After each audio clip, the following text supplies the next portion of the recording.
Hello friends, how are you? I hope you are all fine. હવે friends આપણે જે English text બુકમાં strike against war unit number 6 read one જોઈએ છીએ strike against war. તો એમાં આ વિડીયોમાં આપણે કન્ટિન્યુ કરીએ, પણ એના પહેલાં જે આગળ જોઈ ગયા છે તેનું થોડુંક વાત કરીએ કે that in the beginning of that read Helen addresses her friends and editors and others who were feeling sympathy towards her. કે એડ્રેસ કરે છે જે લોકો એડ્રેસ કરે છે કે જે લોકો હેલનના કદાચ ફ્રેન્ડ્સ હોઈ શકે, એડિટર્સ હોઈ શકે કે એમને, અને જે અમુક લોકો જે બિલીવ કરે છે feeling pity or feeling sad for Helen, and those who are feeling sad, why those people were feeling sad? Because Helen was taken as the mouthpiece by certain people, especially unprincipled people. કે હેલનને માઉથપીસ મતલબ કે પ્રવક્તા તરીકે, વક્તા તરીકે લઈ લીધું છે ઘણાએ. અને શાના માટે વક્તા તરીકે બનાવેલી છે હેલનને? કે જે નકામા મુદ્દાઓ છે એને હેલન દ્વારા બોલાવવામાં આવે છે, જેથી એવા જે નોટ નેસેસરી અનનેસેસરી જે reasons or issues can be in market, can be published in the world. કે હેલનના દ્વારા શું થાય છે, અમુક નકામા મુદ્દાઓને શું કરવામાં આવે છે, જાહેરાત કરવામાં આવે છે. એવું કોણ અમુક લોકો માને છે, બરાબર છે. કે અને એટલા માટે હેલન પર દયા ખાય છે, કારણ કે હેલન બીજાનો હાથો બની ગઈ છે. પણ હેલનને કહેવું છે કે that she knows very well about her and she knows what she is doing. જે કરે છે ને ખબર છે. અને પછી થોડાક જે શું કહે છે કે જે એડિટર્સ જે છે તેની વાત કરે છે કે આ બધું જે કરે છે કદાચ શું છે, એડિટર્સને એ લોકો ખાસ કર્યા કરે છે હેલન માટે દયા ખાવું ના આ ને તે બધું. એટલે પણ કહે છે કે હેલન પોતે કહે છે કે પોતે 4 ભાષાઓ તો વાંચે છે, અને એ લોકોને એડિટર સામે કોઈ પણ પ્રકારનો શું છે ઓબ્જેક્શન નથી, કોઈ વાંધો નથી. એ લોકોને શું એ ક્રિટિસાઇઝ કરવા માંગતી નથી. કેમ નથી કરવા માંગતી? કારણ કે એડિટર્સ કેવા છે, થોડાક તો ટાયર્ડ, થાકી ગયેલા છે, અને બીજું શું છે તો આ એડિટર્સમાં થોડી ગેરસમજ ઊભી થઈ ગઈ છે. તો આટલી સુધી આપણે વાત કરેલી હતી. હવે આગળ જોઈએ. તો ચાલો હવે આગળ બુકમાં જોઈએ, આપણું જે બાકી છે ત્યાંથી. લેટ ધેમ રિમેમ્બર ધો that if I cannot see the fire at the end of their cigarettes, neither can they thread a needle in the dark. Friends, we know that Helen was a blind lady. And here, she is trying to show her limitation and also her ability. બરાબર છે કે અહીંયા Helen આપણે જાણીએ છીએ કે blind છે, અને એના લીધે એ પોતે એની જે મર્યાદાઓ છે પણ એની સાથે એની જે ક્ષમતા છે એ પણ વાત કરે છે. કે શું કહે છે? See again addresses here the editors and other people, those especially who are feeling pity towards her. કે એ લોકો જેના એના પ્રત્યે દયા ખાય છે એ લોકોને કહે છે કે, અને પેલા જે એડિટર્સને કહે છે કે એમને યાદ રાખવા કેવું કે શું કહે છે કે if I can not see the fire at the end of their cigarettes, કે કદાચ હું બ્લાઇન્ડ છું એટલા માટે એમની જે સિગારેટની જે શું છે, કદાચ સિગારેટમાં જે આગ હોય છે તે દેખાતી નથી. Means a type of limitation that here Helen says, કે એની જે મર્યાદા છે તે that she is not able to see. She was a blind lady that we know. તો neither can they thread a needle in the dark. બરાબર છે કે ઓકે, મને તમારી સિગારેટ જે છે એનામાં રહેલી આગ દેખાતી નથી, વાંધો નહીં. ઓન ધ અધર હેન્ડ, પણ બીજી બાજુ શું કહે, neither can they thread a needle in the dark. પણ એ લોકોને કહેવું કે શું કે એક સોયમાં દોરો પરોવી શકશો અંધારામાં? કારણ કે for Helen it is easy. For Helen, as she was a blind lady, for her what is light and what is darkness. Helen માટે અંધારું શું અને અજવાળું શું એવું હતું. સો whatever she could do at night, or whatever she could do in the light, she was also able to do in the night or darkness. બરાબર છે કે હેલન જે કહે છે કે ઠીક છે તમારી સિગારેટની આગ મને દેખાતી નથી, પણ તમે શું કરી શકો છો કે અંધારામાં સોયમાં દોરો નાખી શકો છો. મિત્રો, these are the very simple words, but we can say, okay, that she has certain limitations.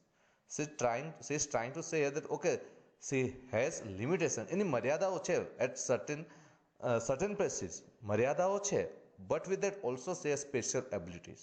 એની ક્ષમતાઓ પણ છે. બરાબર છે? તો તે કહે છે. બરાબર છે આગળ, એટલે એ તમે સિગારેટમાં આગ હું નથી જોઈ શકું છું તમારી સિગારેટની આગ, પણ હું શું કરી શકું છું, અંધારામાં સોયમાં દોરો નાખી શકું છું. તે તમારાથી થતું નથી. એવું કોને કહે છે? કદાચ એડિટર્સને. પણ આ શું અંધારામાં દોરો નાખી શકું છું? That is not the real thing she is trying to say. She is trying to prove herself that she has also certain abilities that they did not have. બરાબર છે? એની ક્ષમતાઓ છે તે કદાચ એ લોકો પાસે નથી અમુક, એ વાત કરે છે. તો શું કહે છે? આગળ ચાલીએ. All I ask, gentlemen, is a fair field and no favor. મને, હું જે વાત કરું છું અથવા તો જે ચાહું છું એ યોગ્ય વસ્તુ, યોગ્ય સ્થળ, સમય સ્થળ, બરાબર છે, જે સાચી વસ્તુ છે જોઈએ છે, અને મને મારી પાસે આવીને કોઈ દયા ખાય એ મને કોઈ ગમતું નથી, કહે છે. I ask, gentlemen, is a fair field, no favor. પછી શું કહે છે? I have entered the fight against preparedness and against the economic system under which we live. That what fight she has entered, or she was speaking against, કોની સામે લડે છે, વિરોધ કરે છે? The fight against preparedness. That during those period, lots of countries, Germany, England, even US, lots of people were interested in war. And they were preparing for the war without thinking the right or wrong. કે ઘણા બધા જે દેશ હતા તે પહેલા વિશ્વયુદ્ધમાં જોડાવા માટે તૈયારી કરી રહેલા હતા. So she was against that and she was trying to stop that. That's why I say that against preparedness. તૈયારી હતી, વિલિંગનેસ હતી. શાની? કે યુદ્ધમાં જોડાવાની, પણ એનો વિરોધ હતો. And against the economic system under which we live. અને જે એક પ્રકારની વાણિજ્ય વ્યવસ્થા હતી. That there are lots of people, actually very few people, they were millionaires, and there were few people who were controlling the whole world. બરાબર છે? કે થોડા ઘણા પૈસાદાર લોકો હતા તે આખી દુનિયા પર રાજ કરતા હતા. તો એક પ્રકારની આ જે વાણિજ્ય, જે આર્થિક વ્યવસ્થા હતી, તો તેનો વિરોધ હતો. That all should be given equality. બધાને યોગ્ય રહેવું, સમાનતા રાખવી જોઈએ, તેવું નહીં હતું. તો she was against that. Entered the fight against preparedness and against the economic system under which we live. પછી શું કહે છે? It is to be fight to finish and I ask no quarter. કે શું કહે છે? આ તો લડવાનું જ છે અંત સુધી. And I ask no quarter. I ask no quarter means I don't want any pity. મને કોઈ પણ લાગણી, મરસી, દયાની જરૂર નથી. આપણે કીધું શરૂઆતમાં that some people are grieved of her. They were feeling pity towards her. તો કે મને કોઈ દયા, લાગણી જોઈતી નથી. હું તો લડવા ઉતરી છું પૂરી કરવા માટે જ, એવું કહે છે. I ask no quarter, મતલબ કે મને કોઈ દયાની જરૂર નથી. જોઈએ આગળ. All the machinery of the system has been set in motion. Machinery of the system, મતલબ કે politically, economically, even the machineries that were used for the war, જે મશીનરીઝ હતી યુદ્ધ માટે જોડાવાની હતી, બધી જ કાર્યાન્વિત થઈ ગઈ હતી. બરાબર છે? બધું જ કામ જોડાઈ ગયું હતું યુદ્ધ માટે કદાચ. પણ એનાથી શું છે આગળ? Above the complaint and din of the protest from the workers is heard the voice of authority. જે કહે છે પછી that she turns to the right point. She comes to the right point or issue she is talking about. હવે જે ખરેખર સાચા મુદ્દા પર શું થાય છે કે શું છે? Above the complaint and din of the protest from the workers. કે જે વર્કર્સનો જે છે એનો શું છે? વિરોધનો જે ઘોંઘાટ છે તે. Workers were opposing certain things. They were asking for something. બરાબર છે? વર્કર્સ લોકો શું કરે છે? લડત આપી રહ્યા છે. બરાબર છે? વર્કર્સ લોકો લડત આપી રહ્યા છે અને લડતનો વિરોધ જે કરી રહ્યા છે એનો જે અવાજ જે છે તે, પછી લોકો શાનો વિરોધ કરે છે? Simply that they wanted enough salary, they wanted their basic necessities for their need and that was the right to get.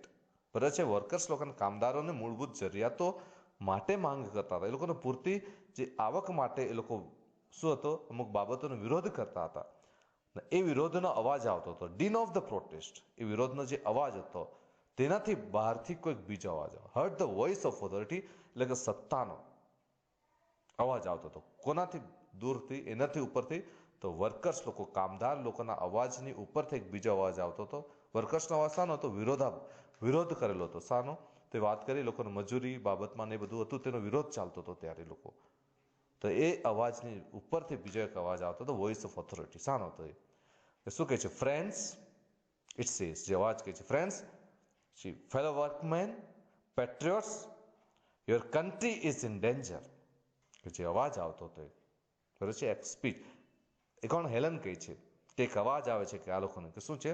કે મિત્રો અને મારા કામદારો. પછી શું કહે છે? પેટ્રિયોટ્સ, મતલબ કે દેશભક્તો. Your country is in danger, કે તમારો દેશ સામા છે, ખતરામાં છે. બરાબર છે.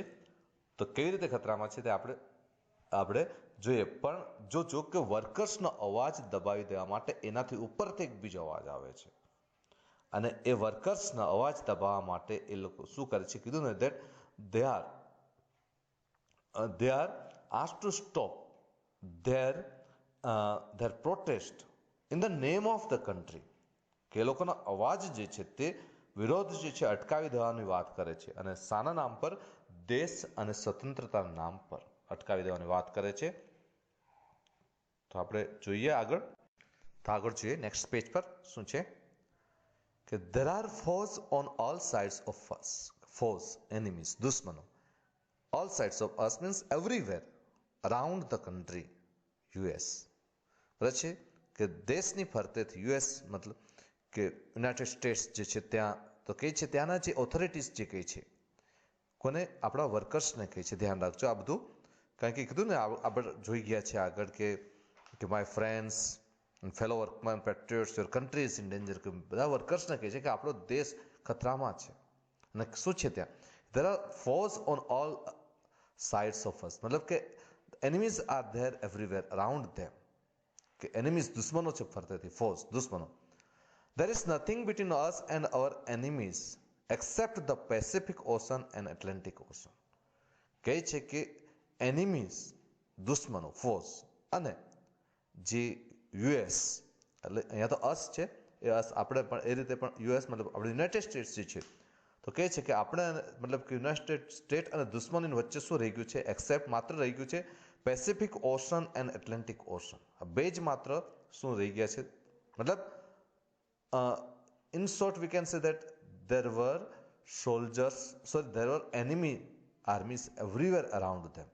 દુશ્મન દેશની સેના ફરતેથી હતી તેમને. પછી જે કહે છે, એક્ઝામ્પલ આપે છે, આપણો જે કોઈ ઓથોરિટી જે છે, સત્તાવાહી અવાજ કોઈક બોલાય છે.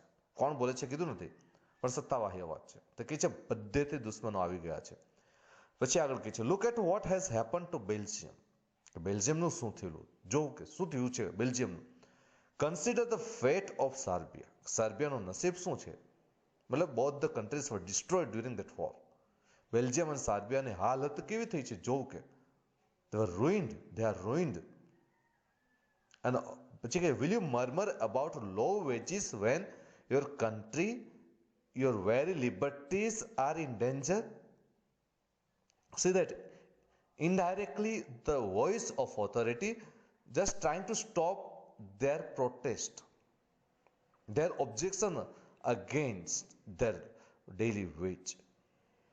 ટૂંકમાં જે કહીએ તો શું કહે છે કે just by giving the name of their country and just by saying them patriotic and giving the name of patriotism, દેશભક્તિની વાત કરી શું કરાવે છે જે સત્તાવાહી અવાજ, કે શું તમે જોઈ શકો છો કે lots of countries are ruined in that war and you are just arguing, objecting, complaining about the very less income, less salary. And what time they were arguing, objecting about their salary when their liberties, their freedom and there country, કે તેમને દેશ અને સ્વતંત્રતા બંને સામા છે, in danger, ખતરામાં આવી ગઈ છે. એ સમયે તમે શું, તમારું એક રોજી જે થોડીક ઓછી મળે છે, તમારી આવક જે છે ઓછી છે, એના માટે તમે વિરોધ કર્યા કરશો. બરાબર છે કે તમે વિરોધ કરો છો, પણ કેવા સમય વિરોધ કરો છો કે ત્યારે આખો દેશ ખતરામાં આવી ગયો છે, ત્યારે તમને તમારી મજૂરી નહીં પડી છે કે આવું કરશો તમે, એમ કે કોણ કહે છે? ધ વોઇસ ઓફ ઓથોરિટી, સત્તાનો અવાજ જે કહે છે.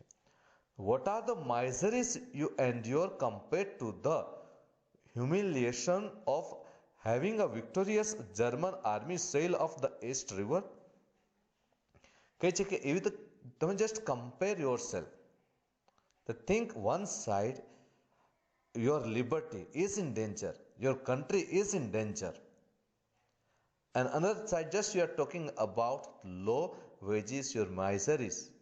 તમારી જે બરાબર છે, જે ગરીબાઈ છે, પોવર્ટી છે, તો ગરીબાઈ એ થોડી તમારા માટે અપમાનજનક છે કે કોઈ દુશ્મન દેશ આવીને તમારો આખો શું દુશ્મન દેશ આવીને કોઈક દેશને ખતરામાં નાખે, સ્વતંત્રતાને ખતરામાં નાખે, તો એ વધારે અપમાનજનક છે કે હાલમાં તમને શું છે, થોડીક મજૂરી ઓછી મળી છે, એના લીધે થોડુંક તમે ગરીબાઈથી પીડાવ છો, તો એ વધારે અપમાનજનક છે. દેશ વધારે મહત્વનો છે કે પછી તમારી જરૂરિયાત, કે હાલમાં તો તે કહે છે. તો vote are the miseries you એન્ડ્યોર, તમે જે થોડી માઇઝરી, જે પીડા સહન કરો છો, એ પીડાને સરખામણી કરો કે કોઈ દેશ, કોઈ દુશ્મન દેશ આવીને તમારા દેશને અપમાન કરી નાખે, તમારી સ્વતંત્રતાને તોડી નાખે, તો તે વધારે મોટું અપમાન કે થોડીક ગરીબાઈ છે, થોડીક ઓછી મજૂરી, એ વધારે અપમાન છે. કમ્પેર કરો કે આ જર્મન આર્મી આવી રહી છે ક્યાંથી? Sail of the East River, New York city જે છે, ન્યુયોર્ક સિટીની બાજુમાંથી આ એક એકચ્યુઅલી રિયલમાં નદી નથી પણ નામ આપી દીધું છે એસ્ટ રિવર છે. એ એસ્ટ રિવર છે એમાંથી શું જર્મન આર્મી આવી જશે, તો તે વધારે અપમાનજનક છે. એટલે શું કહે છે? The government or whatever they said here, the voice of authority is not interested in the basic requirements of the workers. પછી વર્કર્સની જે જરૂરિયાતો બાબત એનું કોઈ પણ એટેન્શન નથી અને અટકાવવા માંગે છે પહેલા તો. એટલે એક પ્રકારનો જે અવાજ જે છે તે વર્કર્સનો, મજૂર વર્ગનો, એને શું બંધ કરાવી દેવા માંગે છે. સાનું નામ આપીને, દેશની સ્વતંત્રતાનું નામ આપીને. આજે પણ મિત્રો જોઈ શકો છો અસંખ્ય, આપણા દેશમાં પણ એવું થઈ રહ્યું છે, પણ વાત નથી કરતો વધારે એનું. એન્ડ્યોર મતલબ કે સહન કરવું સાને? માઇઝરી, ગરીબાઈ, પીડાને, અપમાનને અપમાન તરીકે પણ લઈ શકે, કારણ કે એક બાજુ શું છે કે દેશ જે છે તે ખતરામાં છે, તો દેશ ખતરામાં છે તે વધારે અપમાન હોય કે આપણી ગરીબાઈ વધારે અપમાનજનક છે? કમ્પેર કરો કે છે. પછી શું કે quit your grumbling, get busy and prepare to defend your firesides and your flag. શું કહે છે? quit your grumbling arguments. They are arguing for their daily wages, their requirements. Then stop that. અટકી જાઓ આ માટે. તમારે હમણાં જે મજૂરી બાબતમાં જે તમારો વિરોધ છે એને અટકાવો. And be ready, get busy and be ready, મતલબ કે and prepare for what? To defend your firesides and your flag.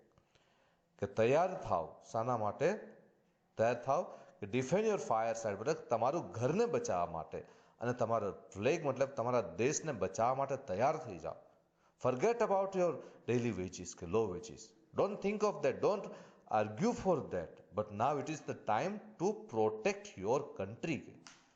અટકી જાઓ, તમારી જે વિરોધ છે એને અટકાવી દો અને દેશ માટે લડવા તૈયાર થઈ જાઓ. કે બરાબર છે? તો આવી વાત કરે છે. પ્રિપેર ટુ ડિફેન્ડ યોર ફાયરસાઇડ મતલબ કે આપણે અહીંયા ઘર લેવું પડશે આપણે. એન્ડ યોર ફ્લેગ મતલબ દેશના અર્થમાં લઈએ. Fireside and your flag. પછી શું? Get an army, get a navy, be ready to meet the invaders like the loyal hearted free men you are. કે શું કહે છે? તૈયાર થઈ જાઓ, આર્મીમાં જોડાઓ, નેવીમાં જોડાઈ જાઓ, અને ઇન્વેડર્સ જે હુમલાખોરો જે છે તે બરાબર છે એના સામે થઈ જાઓ. To ready to meet the invaders, કે હુમલાખોરોને મળવા માટે, મતલબ એનો સામનો કરવા, લડવા માટે થયા છે. કેવા લોયલ હાર્ટ, જાણે એકદમ તમે દેશભક્ત હો છો એવી રીતે લડવા માટે તૈયાર થઈ જાઓ. મિત્રો, અહીંયા હું અટકું છું. બીજું આવતીકાલે મોકલીશ, પરંતુ આની સાથે આવતીકાલે તો પરમ દિવસે મોકલીશ. અને આની સાથે પ્રશ્નો આપેલા છે એ તમારે લખવાના રહેશે જ.